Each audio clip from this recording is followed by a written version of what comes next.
Prescott Academy is a government-run secret training center for young girls, to transform them into assassins. Hardman, the organization's leader, takes them in as young as 10 months old, and teaches them everything they know about life, without the use of outside media. Prescott Academy's little girls are taught to be killing machines. They learn to shoot with guns that are taller than them when they are 3 years old. They begin learning to drive when they are 5 years old, and within a year, they are capable of engaging in a high-speed car chasing. They learn various sorts of fighting techniques every day so that when they are teenagers, they may be hired for a variety of risky missions without being caught. No attachments is the #1 rule that Hardman sticks to. As a result, despite the fact that the girls are all orphans, they have never been encouraged to build bonds with one another. They are only identified by their agency numbers, and are not given any names. The best student at the academy currently is number 83. She shoots like the assassin she's been trained to be, and fights like no one else. The "no attachments" rule, on the other hand, never made sense to her. The girls are given an assignment of poking a plush toy with a pen one day. 83 holds the toy to her chest, while the other females do as they're ordered. Hardman takes her as a bad example, and tears the toy's head off. 83 has a lot of emotions that are bottling inside her, and will spill out one day. She grows into a teenager, with excellent fighting abilities, as time goes on. Her toughest rival is number 84, who has always been a close second in everything. If they weren't both working for the same agency, she would kill 83. 83 is the first in her class to be activated, which means she gets assigned on deadly missions before the rest of her classmates. 84 is unhappy as usual, but she doesn't have the right to complain. 83 is sent on multiple missions after being activated. She has never been suspicious of being an agent since she was a teenager. Hardman is delighted, as she completes all of her duties easily. But she still craves for the ordinary teenage years that she never had. She was spying on a target during one of her missions when she noticed a party going on next door. 83 realizes her life isn't normal after seeing the teenagers dancing and having a good time. She has missed a major part of her childhood and does not want her teenage years to be wasted. The next time she gets 83 chooses to quit the establishment and its duties. But first, she needs to understand what it means to be a regular girl. She begins collecting information about teenage high school life by seeing films such as Mean Girls, The Princess Diary, and Clueless. She buys magazines every time she goes on a mission, so she can read them in private during boring meetings. When Hardman catches her reading a magazine while preparing her on an important operation, she gets into trouble. He tells her to recover her senses, since the following task is extremely risky. Victoria, a weapons supplier, and the mafia's most deadly woman, was seen 8 hours ago in the city. She must be caught alive within 2 days, or she will vanish permanently. 84 wishes to go on the mission, in the hopes of becoming Hardman's favorite, but the mission is assigned to 83. Victoria is shown in a construction zone, with 3 hostages in the next scene. She mocks them, and removes their blindfolds. All of a sudden, the female hostage discloses that she is 83. 83 attacks Knox in an instant, and beats all of her men. She ties a hook to Knox, and wiggles it from a plane flying overhead. They are finally lifted up to the plane, and 83's task is completed. Knox, on the other hand, still has her pistol, and aims it at her. Before she can shoot, Knox is taken into the plane, and 83 cuts the rope, falling into the river below.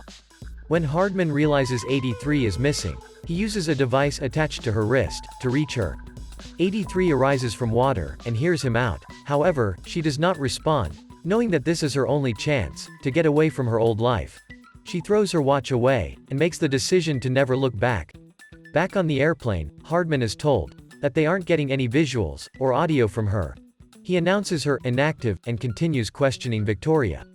Then, under the name Megan, 83 creates a completely new identity. She also moves into a high school in Newton, and finds a family to stay with through a website. The family arrives at the airport to pick her up. Mrs. Larson, her son Parker, and her sassy teenage daughter Liz make up the family.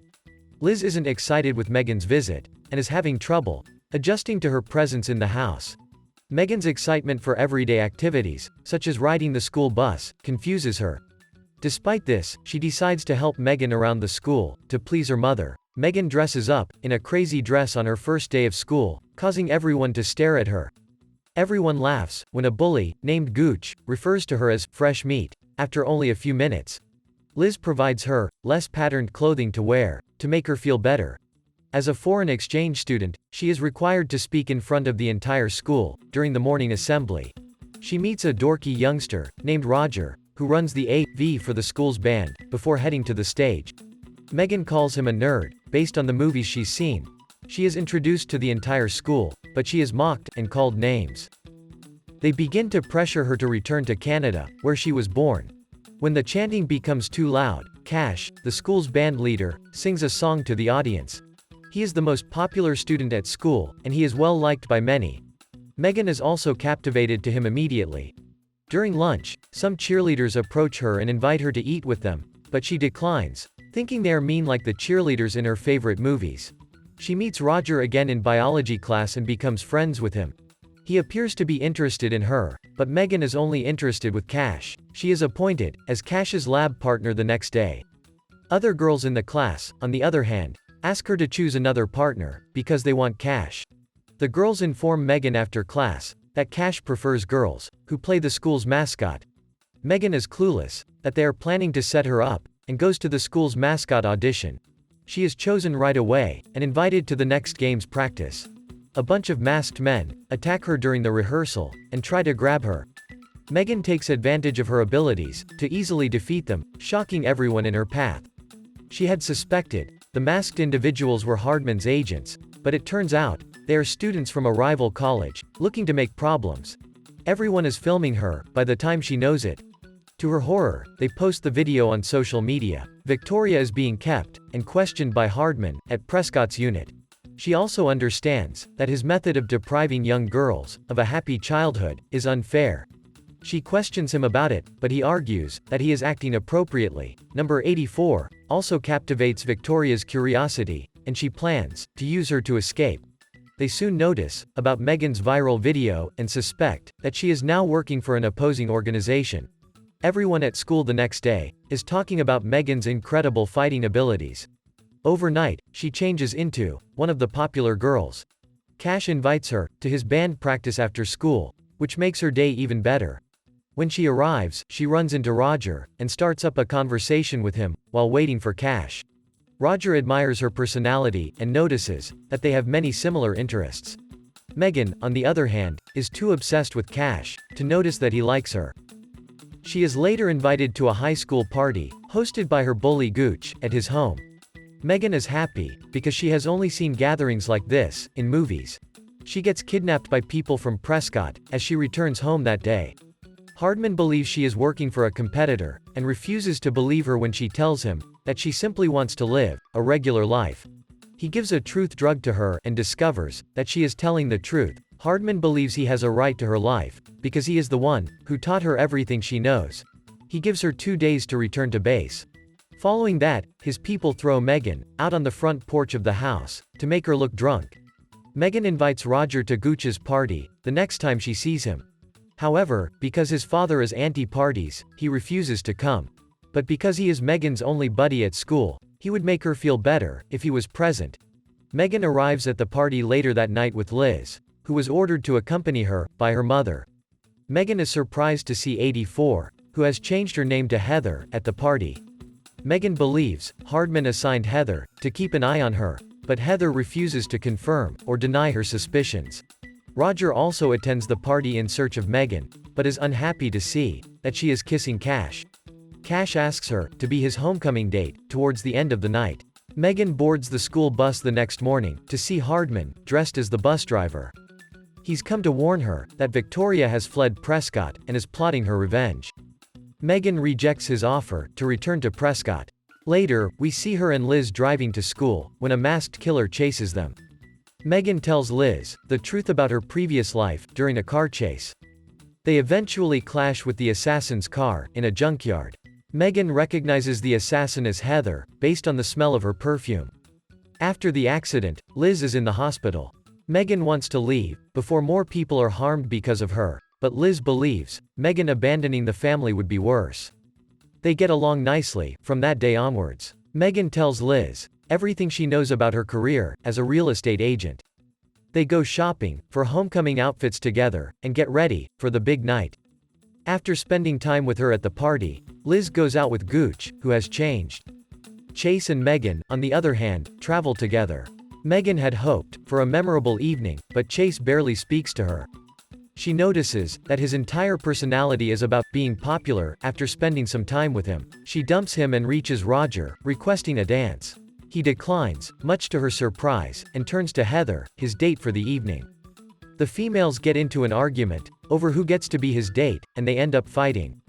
They fight their way around the venue, ruining the decorations in the way. They eventually end up in the kitchen, where Megan was about to be stabbed by Heather. Liz sneaks up on Heather and uses a corn dog stick to stab her in the leg. Megan then smacks Heather in the head, knocking her out. Following that, the girls return home and find that Victoria and her colleagues have kidnapped Mrs. Larson and Parker. Megan fights them successfully until Liz is captured. She stops resisting, for the sake of her family's protection, but she still hopes Hardman will come to her rescue. Victoria chuckles at her stupidity and tells that she was the first Prescott girl, number 1. She, like Megan, left Prescott because it robbed her childhood. Megan is challenged to a one-on-one fight, which she comfortably wins. Hardman appears out of nowhere with forces to help Megan and catch Victoria. They break in and use a poison rifle to knock Victoria out. Megan hugs Hardman and shows her appreciation for his support. She stops Roger on his way home in the final scene and takes him on a helicopter flight with her. Here we come to the end of the video. Who is the main villain of the story according to you? Which character did you like the most? Tell us in the comment section below, and don't forget to press the like button. Subscribe for more videos like this and turn on the notifications to keep up to date with our new videos. Thank you for watching.